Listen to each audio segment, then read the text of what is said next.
My name is Emily, and I've been happily married to my husband, Mark, for 4 years now. Mark is an ordinary office worker, spending his days in a cramped cubicle, his dreams of advancement dancing just out of reach.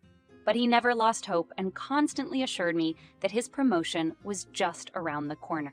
One evening, as we sat on our cozy couch, Mark's eyes shimmered with ambition.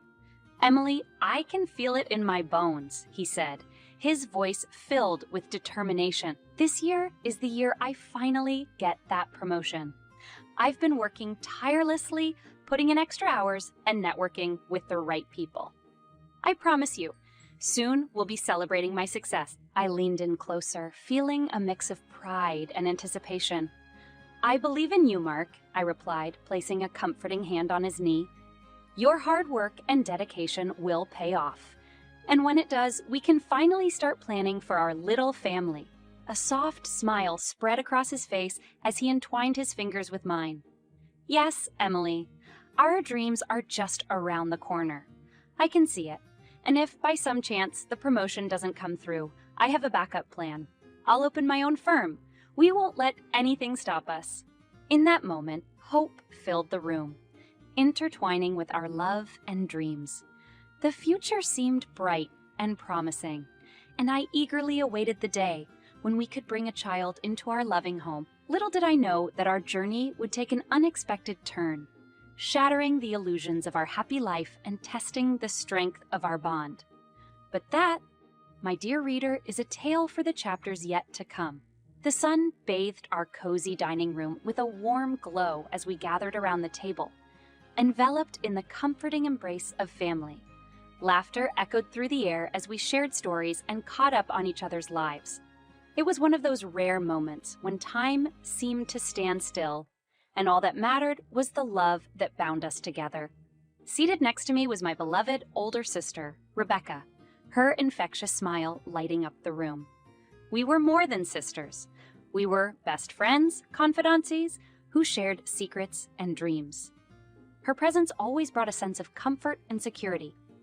As we savored the delicious aromas wafting from the kitchen, my mother's eyes sparkled with joy. "Emily, Mark, it's wonderful to have you both here," she said, her voice filled with warmth. "You know, your father and I are getting older, and these family gatherings mean the world to us." Mark smiled warmly, his eyes meeting my mother's. "We cherish these moments too, Mrs. Johnson," he replied. "Family is everything, and we're grateful to be a part of yours." Just then, my father cleared his throat, drawing everyone's attention. His expression turned solemn, and a sense of unease settled in the room. "There's something we need to discuss," he said, his voice tinged with hesitation. Curiosity mingled with concern as we turned our gaze towards him. "What is it, Dad?" I asked, my voice filled with trepidation. With a heavy sigh, my father revealed the unexpected truth that would rock the very foundations of our family. "Rebecca is pregnant," he stated, his voice barely above a whisper. Silence descended upon the room, and the weight of those words hung heavy in the air. Shock etched itself onto our faces as we struggled to process the revelation. My heart pounded in my chest, a mix of confusion, disbelief, and betrayal coursing through my veins. Tears welled up in Rebecca's eyes as she reached out for my hand. "Emily, I'm so sorry," she murmured, her voice choked with emotion. "It was a mistake, a moment of weakness. Please forgive me." Emotions swirled within me, a storm of anger, hurt, and confusion. My husband, Mark, sat beside me, his face a mask of guilt. The room seemed to spin, and I found myself unable to form words. My father's voice broke the heavy silence. "Emily, we believe it would be best for everyone if you were to give your sister and Mark a chance," he suggested, his gaze filled with a mixture of concern and what he believed to be wisdom. Time seemed to stand still as I stared at my father, my heart breaking with every word. How could he expect me to give up the love of my life to my own sister? Summoning every ounce of strength within me, I pushed back my chair and rose to my feet. "I'm sorry, but I can't do that," I said, my voice trembling with determination. "This is a betrayal that I cannot simply overlook. I need time to process everything. With that, I turned and walked away from the table, leaving behind a family caught in the tangled web of secrets and shattered trust. As I retreated from the dining room, a whirlwind of emotions consumed me. Confusion, anger, and heartbreak collided within, threatening to tear me apart. I needed time to process the shocking revelation that had just been laid bare before me. Seeking solace, I found myself in our quiet bedroom, the once familiar space now filled with an unsettling tension. I sank onto the edge of the bed, my mind racing with questions, doubts, and a profound sense of betrayal. Moments later, the door creaked open, and Mark stepped into the room, his face a reflection of guilt and remorse. "Emily," he began, his voice laced with sorrow, "I never meant for any of this to happen. It was a terrible mistake, and I am so sorry." I looked up, my eyes brimming with tears. "How could you do this to me, Mark? To us?" I whispered, my voice trembling with a mix of pain and anger. "You promised me a future, a family, and now everything is shattered." He moved closer, his hands reaching out in a feeble attempt to comfort me. "I don't have any excuses, Emily. What I did was unforgivable. I let my ambition blind me, and I hurt the person I love most in this world." My voice cracked as I struggled to find the strength to speak. "And Rebecca, she's my sister, Mark. How could she betray me like this? How could she betray our bond?" Mark's shoulders slumped, his gaze filled with regret. "I wish I had answers for you, Emily. I wish I could turn back time and make different choices, but all I can do now is face the consequences of my actions and hope that someday you can find it in your heart to forgive me." Tears streamed down my face as I grappled with the enormity of the situation. The pain cut deep, threatening to swallow me whole, but amidst the anguish, a flicker of determination sparked within me. I couldn't allow myself to be a victim of their betrayal. With newfound resolve, I stood up, wiping away the tears. "I need some time alone, Mark," I said, my voice tinged with strength. "I need to figure out what comes next for me. For us?" He nodded, his eyes filled with a mix of remorse and understanding. "I'll give you the space you need, Emily," he replied softly, "but please know that I love you, and I'll do whatever it takes to make amends." As he left the room, a heavy silence settled in, leaving me alone with my thoughts and the weight of the revelation that had shattered my world. The path ahead was uncertain, but I was determined to find the strength to confront the betrayal and forge a future that was true to my own happiness. With my heart still heavy from the shock of the revelation, I found myself consumed by a mix of anger, hurt, and a desire for justice. I couldn't simply let their betrayal go unanswered. It was time to take matters into my own hands and seek revenge. In the days that followed, I meticulously planned my retaliation, channeling my pain and anger into every detail. My first target was Rebecca, the sister who had betrayed me. Aware that she and Mark were planning a vacation together, I saw an opportunity to strike at the core of her happiness.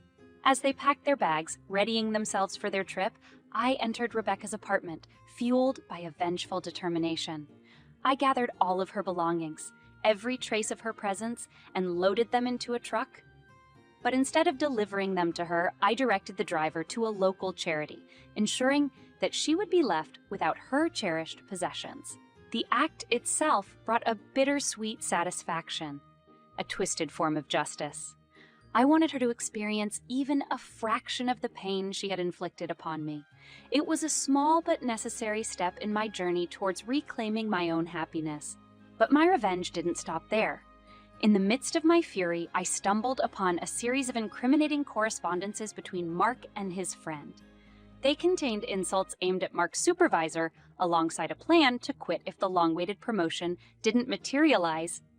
Fueled by the betrayal I had endured, I made the decision to expose their true colors. I compiled the correspondence, ensuring that Mark's supervisor would bear witness to the deceit and disloyalty that had permeated my marriage. I sent the package, sealing Mark's fate and ensuring that his professional dreams would crumble before his eyes. Days turned into weeks, and the weight of my actions settled upon my conscience. I had taken revenge, And yet, the taste of satisfaction was laced with a hint of regret. I questioned the path I had chosen, the darkness that had consumed me. But even in my doubt, I couldn't deny the relief I felt in knowing that they would face the consequences of their betrayal. As Mark and Rebecca returned from their ill-fated vacation, the repercussions of their actions unfolded before them. Mark was met with the devastating news of his termination. His dreams of professional success shattered. Rebecca, on the other hand, stood face to face with the empty void left by the absence of her belongings. In the midst of their downfall, I knew that the path forward involved facing the consequences of my own actions as well. The betrayal had caused irreparable damage to our marriage, and it was time to let go. Summoning the courage to face Mark one last time, we sat in our now silent living room, the tension palpable. Words hung heavily in the air, the remnants of a love that had been fractured beyond repair. "I never imagined our journey would end like this," Mark murmured, his voice tinged with remorse. "I know I've hurt you deeply, Emily. I am truly sorry for the pain I've caused." I met his gaze, my eyes filled with a mixture of sadness and resignation. "I can't go on pretending that everything is okay, Mark," I replied, my voice tinged with a lingering ache. "Our trust has been shattered, and I don't think we can ever recover from this. It's time for both of us to find our own paths." As we finalized our divorce, the weight of the past slowly began to lift. The pain remained, a lingering scar etched upon my heart, but the possibility of a new beginning glimmered in the distance. And with each passing day, I vowed to rebuild my life, guided by lessons learned and a determination to find happiness once more. In the aftermath of the shattered marriage, a sense of clarity began to settle within me. With the weight of betrayal lifted, I focused on rebuilding my life and finding solace in the truth. It was time to unravel the deception that had plagued my once happy existence.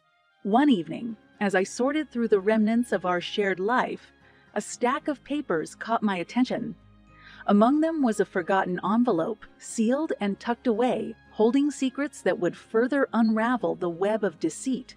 Curiosity consumed me as I tore open the envelope, revealing a series of photographs, letters, and receipts meticulously organized. My eyes widened with each revelation as the truth unfurled before me like a dark tapestry. The photographs depicted moments captured in secrecy, clandestine meetings, and whispered confessions. The letters revealed a deeper connection between Mark and Rebecca, a bond that went far beyond a momentary lapse in judgment. And the receipts, they traced back to a shared bank account, funds that had been siphoned away to support a hidden life. Dread coiled within me, intertwining with anger and disbelief. How could I have been so blind? The betrayal ran deeper than I had ever imagined, and I realized that the deception had been woven into the very fabric of my marriage. Armed with newfound knowledge, I sought the truth, no matter how painful it may be. I confronted Rebecca, desperate for answers and closure. We met in a quiet cafe, our surroundings a stark contrast to the tempest that raged within. "Why, Rebecca?" I questioned, my voice trembling with a mixture of hurt and confusion. "Why did you betray me, not only as a sister, but as a friend?" Tears streamed down her face as she reached out, her voice choked with remorse. "Emily, I can never fully explain or justify what I did," she whispered. "In a moment of weakness, I succumbed to forbidden desires. To the allure of something I thought I had lost." The pain in her eyes mirrored my own, and I struggled to find forgiveness within me. "You not only betrayed me, but you also betrayed yourself," I replied, my voice tinged with sorrow. "We were supposed to be there for each other, to protect and cherish our bond. And instead, we tore it apart." Silence settled between us, the weight of the truth hanging heavy in the air. It was a truth that shattered the illusion of family unity, a truth that demanded we face the consequences of our actions. As I walked away from that cafe, a mix of emotions flooded my being. The anger and hurt still lingered, but amidst the wreckage of our relationship, a seed of understanding sprouted. I realized that the path to healing required not only forgiveness, but also a willingness to let go of the pain and forge a new future. In the days that followed, I sought therapy, immersing myself in self-reflection and growth. I confronted the demons of betrayal and worked tirelessly to rebuild my shattered self. Esteem. I found solace in the support of friends and discovered the resilience within me that would guide my journey forward. The deception had unraveled, leaving behind scars that would forever mark my past. But with each passing day, I grew stronger, embracing the truth as a catalyst for personal transformation. And as I stood at the precipice of a new chapter, I vowed to never let deception cloud my vision again. In the wake of the unraveling deception, the fallout spread like ripples in a pond, affecting not only my own life, but also the lives of those connected to the web of betrayal. The consequences of our actions reverberated through relationships, careers, and the dynamics of our families. As the news of Mark's termination reached the ears of colleagues and acquaintances, whispers filled the office corridors, mingling with judgment and speculation. I found myself caught in the midst of the aftermath, confronted by curious glances and sympathetic whispers. One day, while gathering my belongings from my desk, Mark's former supervisor, Mr. Thompson, approached me cautiously. His usually friendly face was etched with concern and curiosity. "Emily, may I have a word with you?" he asked, his voice tinged with a mix of sympathy and apprehension. I nodded, feeling a knot tighten in my stomach. "Of course, Mr. Thompson." He hesitated for a moment, his gaze searching mine. "I've received some troubling correspondence regarding Mark's behavior and intentions," he admitted, his voice laced with caution. "It seems there were plans for him to leave the company if he didn't receive the promotion he desired. The language used in those emails was disrespectful, to say the least." I took a deep breath, steeling myself for the conversation. "Yes, I'm aware of those emails. I discovered them during the aftermath of our separation," I replied, my voice steady. "I felt it was important for you to see the true character of the person you had trusted. I felt it was important for you had trusted." Mr. Thompson nodded, his expression softening. "Thank you for bringing this to my attention. It's disheartening to discover such a breach of trust, especially from someone we believed in." As our conversation ended, I couldn't help but feel a mix of relief and guilt. The fallout of Mark's actions had not only affected me, but also tarnished his professional reputation. I couldn't deny that a part of me took satisfaction in knowing that his deceit had consequences, but at the same time, I recognized the weight of the impact on his life. Outside of the professional realm, the fallout extended to the dynamics of our families. My relationship with my parents had become strained as they grappled with their own emotions and the role they played in the unfolding drama. As time passed, the fallout gradually began to settle. The whispers subsided, replaced by a newfound sense of acceptance and resilience. I learned to navigate the lingering remnants of the betrayal, weaving them into the tapestry of my life with newfound wisdom and strength. In the aftermath, I discovered the power of healing, forgiveness, and the ability to rise above the wreckage. And with each passing day, I embraced the journey of reclaiming my happiness and writing a new narrative, one that would not be defined by the fallout of the past,